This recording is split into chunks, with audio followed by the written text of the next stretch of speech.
নির্মলা কাপুরের প্রয়াণে শোকস্তব্ধ কাপুর পরিবার, তারকাদের ভিড় শেষ শ্রদ্ধায়।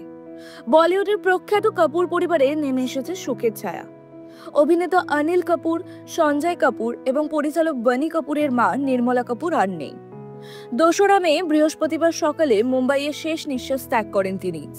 মৃত্যুকালে তার বয়স হয়েছিল 90 বছর। নির্মলা কাপুরের সব নাতি নাতনিকে এই দিন বাড়িতে দেখা যায়। অংশুলা, অর্জুন, শানায়া, জাহ্নবী এবং খুশি কাপুর সকলেই পরিবারের পাশে ছিলেন। জাহ্নবীকে তার ঘনিষ্ঠ বন্ধু শিখর পাহাড়িয়ার সঙ্গে আসতে দেখা যায়।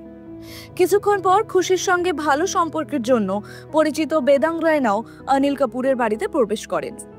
এই খবরে কাপুর পরিবারের বাড়িতে হাজির হন অনেক তারকা ও ঘনিষ্ঠ মানুষজনেরা।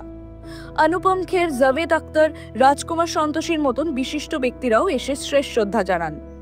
অনিল কাপুরের পুরনো বন্ধু রানী মুখার্জিকেও বাড়িতে দেখা যায়। এছাড়াও কাপুর পরিবারের বন্ধুদের মধ্যে অনন্যা পান্ডে, অরি ও বীর পাহাড়িয়াও বাড়িতে এসেছিলেন এই কঠিন সময় পাশে থাকার জন্য। গত বছর সেপ্টেম্বর মাসে নির্মলা কাপুর তার 90তম জন্মদিন পরিবারের সঙ্গে উদযাপন করেছিলেন। তখন বনি কাপুর এক আবেগঘন পোস্টে লিখেছিলেন, মা, শুভ 90তম জন্মদিন। আমরা চাই তুমি আরো 1 দশক আমাদের সঙ্গে থাকো, আমাদের আশীর্বাদ করো, আমাদের পথ দেখাও। নির্মলা কাপুর সবসময় ক্যামেরার আড়ালে থাকতেন, কিন্তু পরিবারের সবাইকে একসঙ্গে ধরে রাখার কাজটা তিনিই করতেন।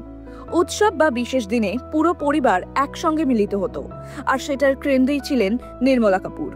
তার চলে যাওয়া কাপুর পরিবারের জন্য এক বড় ক্ষতি। বলিউড তাকে শ্রদ্ধার সঙ্গে স্মরণ করছে। বলিউডের আরো আপডেট পেতে চোখ রাখুন টাইমস নাও খবরে।